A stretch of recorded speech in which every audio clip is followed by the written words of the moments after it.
Dasal para sa papuri. Damhin natin ang presensya ng Panginoon. Sa ngalan ng Ama, ng Anak, ng Espiritu Santo. Amen. Panginoon, Ikaw na nagbibigay sa amin ng mga biyaya, lakas, buhay at katatagan sa araw-araw na buhay namin. Dapat kang purihin, Ikaw na nagbibigay biyaya sa amin ng pagkain at gamit sa araw-araw na siyang kailangan namin upang mabigyan kami ng sapat na lakas at malagpasan namin ang mga pagsubok na aming kinakaharap. Naman, Ikaw ay nararapat purihin dahil sa lahat ng pagkakataon ay nariyan ka sa tabi namin upang gumabay sa amin sa araw-araw.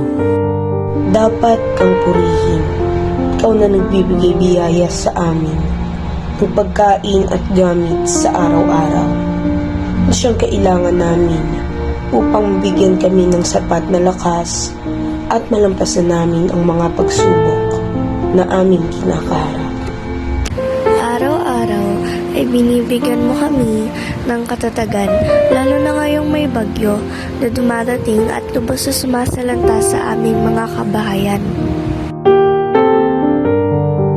Tulad ng kahirapan at sakuna na nangyayari sa mundo at nagdudulot ng pagkasalanta ng mga bahay, buti ay nandyan ka sa aming tabi upang kami ay gabayan sa anumang oras.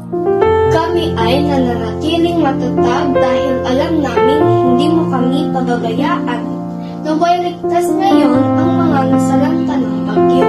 Sa buhay ay maraming pagsubok pero andiyan ka na gumagabay sa amin anong oras, sakuna o pangyayari ay nandiyan ka.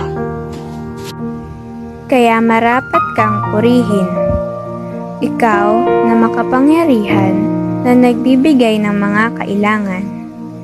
Kami ay nagbubunyi sa iyong kadakilaan. Sa ngalan ng Ama, ng Anak, ng Espiritu Santo. Amen.